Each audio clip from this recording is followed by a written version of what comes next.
Very pleased to have with us on the program right now. A friend of the family of Brian Terry, Lana Domino, is with us. And Lana, thank you so much for coming on the program tonight. Hi, thank you for having me. It's my pleasure. We've been following the Fast and Furious case and the tragic death of Brian Terry for, months and months now. And I understand that a fundraiser is going to be taking place on November the 12th in Scottsdale, Arizona, to benefit the family. What exactly is this fundraiser all about, Lana? The fundraiser is basically for the community to come together. I mean, obviously, the Border Patrol agents have, been united. The sheriffs out here have been united to stand up for, Brian. And this is an opportunity for the American citizens to come, for the community to come and support and say thank you for your sacrifice. Your service is appreciated. Because Brian wasn't only just a Border Patrol agent. He made BORTAC, which is a special elite tactical group, at an age of 38, which is unheard of. He is highly regarded amongst other Border Patrol agents. But he served as a Marine when he was 18, and after he got out of the Marines, he was a police officer. So his whole life he dedicated to his country. Mm-hmm. And there's just a lot of people that when they see the news, they see the part where he was the Border Patrol that got killed. Well, here's an opportunity to get to know the person, of who he was as a person and how he's touched so many lives, and he's connected so many lives, as his passing. And under the circumstances, obviously, his mother has incurred many expenses. And with that being said, we are going to have the benefit to honor and come celebrate his life, which we will be playing videos of from the time he was born to his adult life, for people just to come together. And we're going to have a live auction, silent auction, raffle, live music, food, and just an opportunity to come and say thank you. And united, we stand together as a community. And when 911 happened, everybody came together, and it would just be nice to show the family that, you don't stand in this alone, and we thank him for his service and his sacrifice.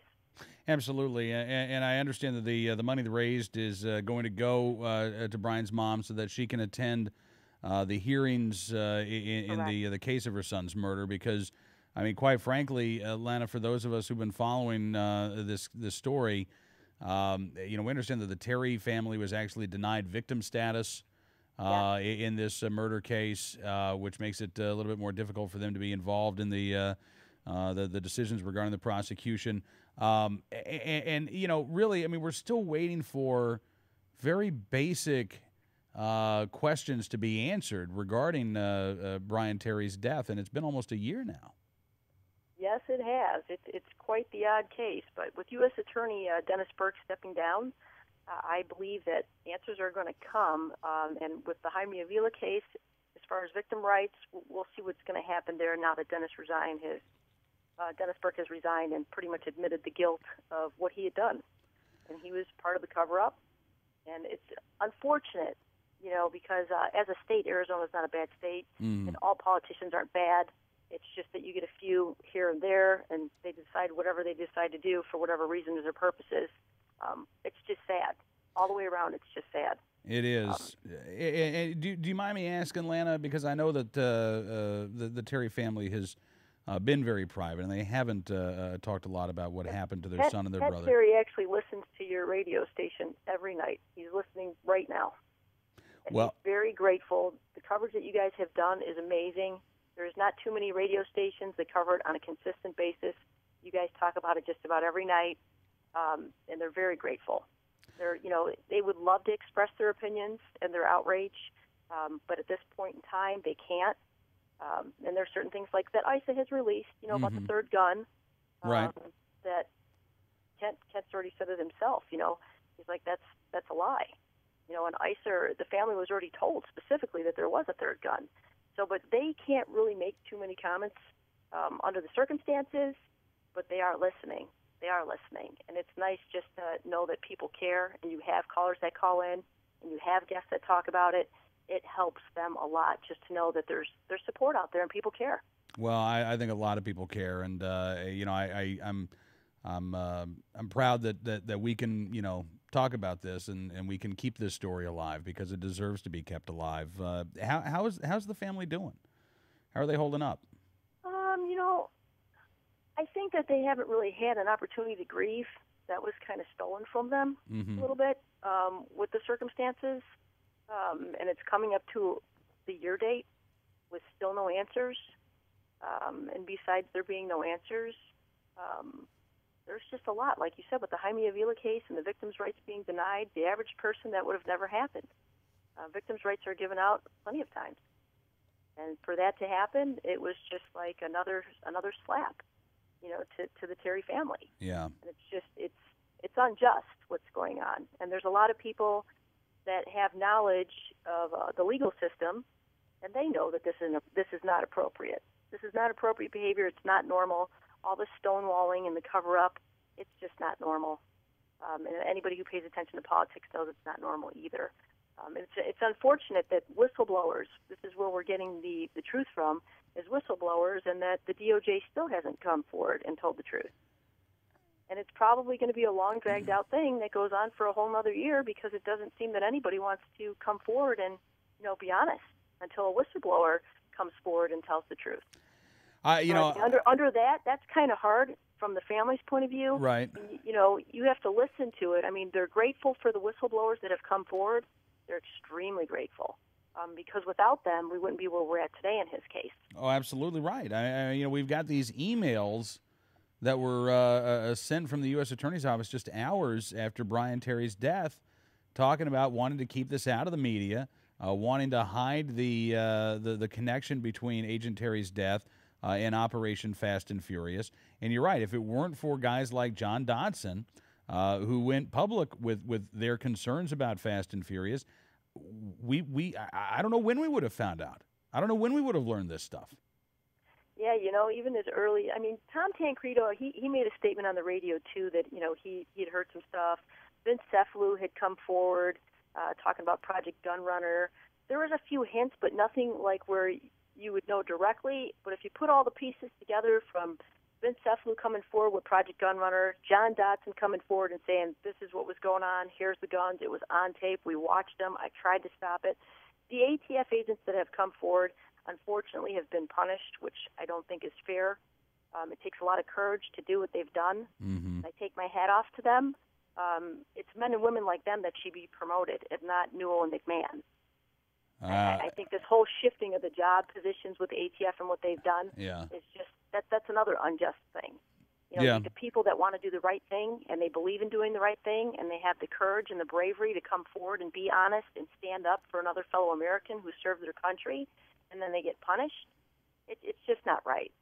And the family feels extremely bad they're grateful for what they've done, and then on the other side, you feel bad for the agent. He did the right thing, and he's being punished. It's just not right. And as Americans, we elect these officials. You feel almost helpless. The only thing you have is your voice. And you're in a position where you have a radio station and you talk about it all the time. But there's not really a lot of coverage. I think there should be way more coverage than there is. Fox News covers it, and that's great. CBS, Cheryl Atkinson, that's great. Mm-hmm. Whereas, NBC, you don't really hear a lot. And even the local news here, you don't really hear a lot locally. We're the state that it happened. We were talking really all about politics and covering it up? Yeah. For them? It's sad. We were talking with Congressman David Schweikert tonight, and he brought this up. Where is the Arizona Republic in their coverage of Fast and Furious? The state's largest newspaper has pretty much ignored this story from the get-go, which is just unbelievable to me.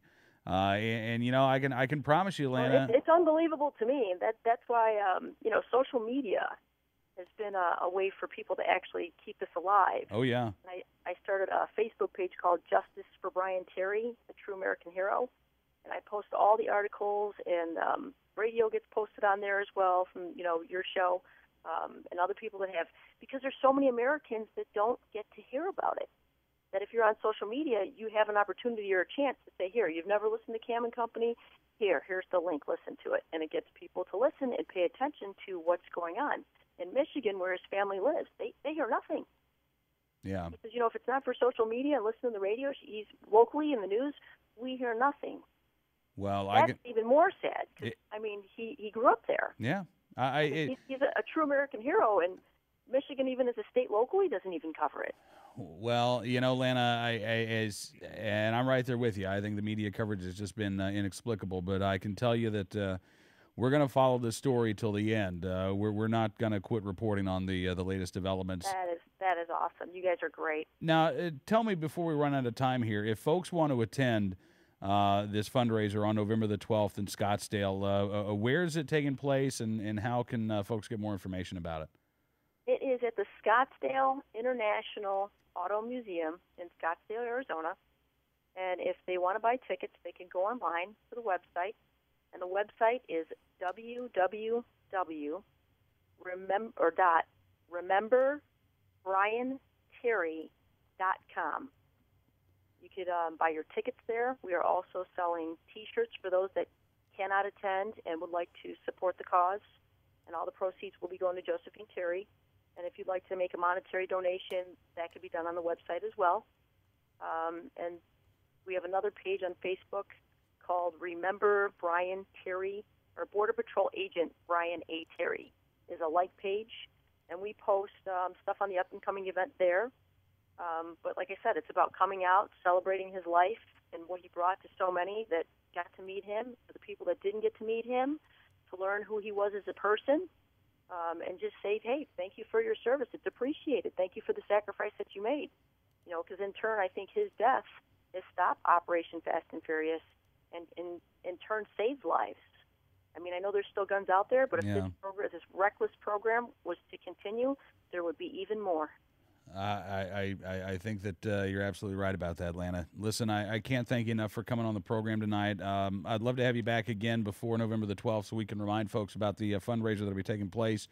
And in the meantime, www.rememberbrianterry.com is the website. Lana, thank you so much for your time tonight. And if the folks, I know you said that Pat is listening tonight, and Pat, Kent Terry. Kent Terry's Brian's brother. He listens every night. Every night he listens to your show, and he's so grateful and appreciative for the coverage that you guys have given this, because every night you guys talk about it, and it's a great job what you're doing. Well, I just want to let Kent and the family know, like I said, we're going to continue covering this story. We're not going to let it go away. We're not going to let it fade into the background. We're going to do what we can to make sure that every American knows what happened to Brian Terry, what's going on with his murder trial, and what's going on with Fast and Furious. And Lana, I look forward to talking to you again very soon as well. Thank you so much. I appreciate it. All right. Thank you. Lana Domino joined us, friend of the Terry family tonight. Again, the website, rememberbrianterry.com.